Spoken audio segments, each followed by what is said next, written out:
ہر قسم کے نقصان سے حفاظت کی دعا۔ فضیلت: جو شخص اس دعا کو صبح و شام 3 مرتبہ پڑھ لے تو اس کو کوئی چیز نقصان نہیں پہنچائے گی انشاءاللہ۔ ابو داؤد کی روایت میں ہے کہ اس کو ناگہانی مصیبت نہیں پہنچے گی۔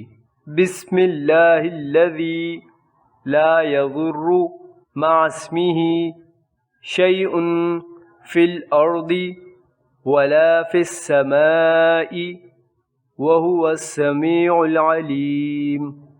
بسم اللہ الذی لا یضر مع اسمہ شیء فی الارض ولا فی السماء وهو السمیع العلیم۔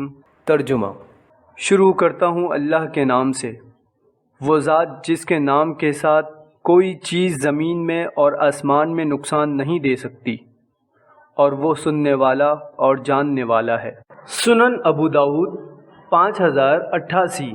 ویڈیو پسند آنے کی صورت میں لائک، کامنٹ اور شیئر کریں، ہمارے چینل کو سبسکرائب کریں اور بیل نوٹیفیکیشن کو آن کر دیں تاکہ نئے آنے والی ویڈیوز آپ کو بآسانی مل سکیں۔